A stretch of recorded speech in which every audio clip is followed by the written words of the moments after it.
Manchester United welcome Ten Hag at the start of an uncertain summer. They need change. Manchester United have highly paid players who may be hard to shift and covet players who want Champions League football they can't offer.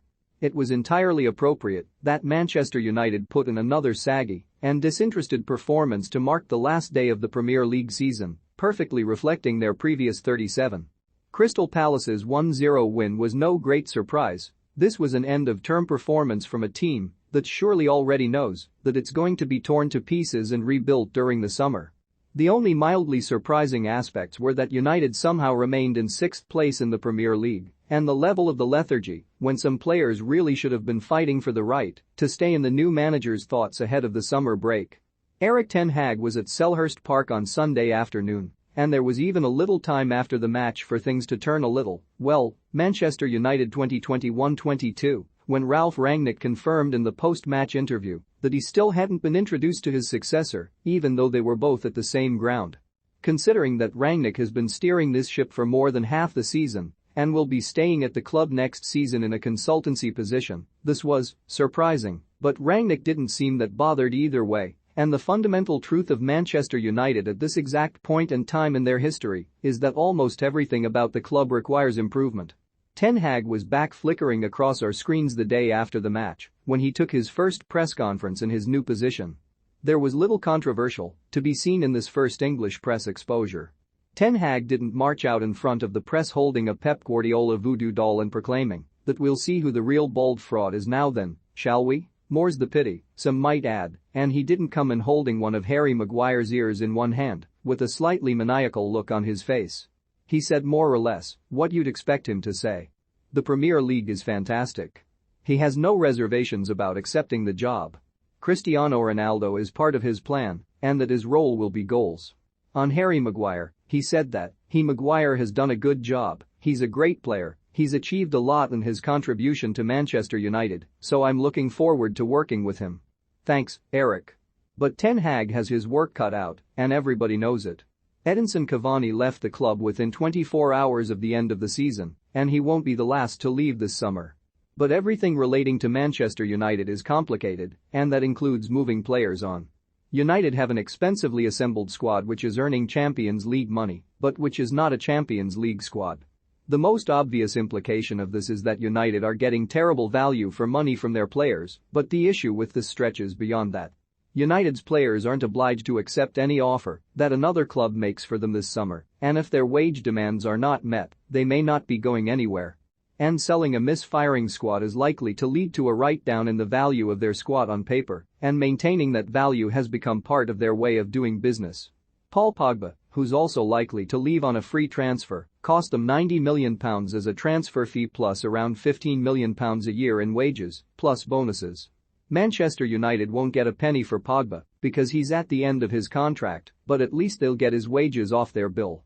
In the case of players who aren't out of contract this summer, United either have to sell them for whatever someone is prepared to pay or keep paying those wages until the contract reaches its end. Harry Maguire, for example, cost the club £80 million as a transfer fee and will continue to cost them at least £10 million a year in wages for at least a further 2 years. Should Ten Hag wish to offload him, they will either have to find someone prepared to pay a huge transfer fee and meet his wage demands, or continue to pay the latter, all the time seeing his paper value drop because he'll be in the last 2 years of his contract. It's a situation that could be applied to a number of their players, and in each situation the club comes out of it all considerably worse off, unless they can find someone with more money than sense who will meet their transfer demands and his wage demands. If they can't find someone who will match both, the transfer fee will have to come down, and it's another paper loss for the club. Harry Maguire, no matter how much Manchester United supporters may hate him right now, and let's not forget that Maguire's family was subject to a bomb threat earlier this year, has no obligation whatsoever to accept an offer paying a single penny less than he is earning at the moment. The same goes the other way too. The players that Manchester United wish to attract demand Champions League football, and United cannot offer that now. Their finances will be down millions of pounds for being in the Europa League, while the ground is tatty and in need of renovation. Yes, they can throw money at persuading players to sign, but does anybody really want that to be the primary reason for a player to come? And there can be no transitional season for Manchester United There are no free shots when the consequences of missing can be so high. Erik Ten Hag needs to hit the ground running. The Europa League will mean no breathers, as Arsenal enjoyed this season after falling out of the European places altogether. Liverpool, for all their talents, seemed to be running out of puff over the last few weeks of the Premier League season, but that's where Manchester United want to be, running out of puff rather than effort. The end of next season will mark a decade since Sir Alex Ferguson finally left Old Trafford, and apart from a couple of sparks here and there, they have not managed to replicate any of his success. That's a problem for Manchester United. 18 of their English champions titles and all of their European cups have come under two men. All clubs have a tendency to get too invested in great man theory, but Manchester United's success has almost entirely come under two great men, Ferguson and Sir Matt Busby. Can Erik Ten Hag become United's third great man? He is a very talented coach, and United have the financial resources. But then, finding them is difficult and unpredictable. Ferguson arrived from Aberdeen. Busby had played more than 200 games for Manchester City and more than 100 for Liverpool. And as the cautionary tale of Ole Gunnar Solskjaer indicates, they can't be willed into existence. Perhaps it could have been Jurgen Klopp, but he turned them down. There are no guarantees that it will be Ten Hag.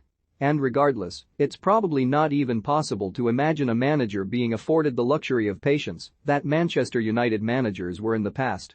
No manager, even a great man, would survive what happened to Manchester United between about 1988 and 1991, and even Busby finished in 15th and 19th place in the then 22 team, with two relegation places, First Division in 1962 and 1963. Huge success can be achieved without one. Chelsea have been living proof of that. But Manchester United have to change as an institution if they are to flourish. This might mean the endless choir of ex-pros not collectively jerking their knees every time there's a slip-up.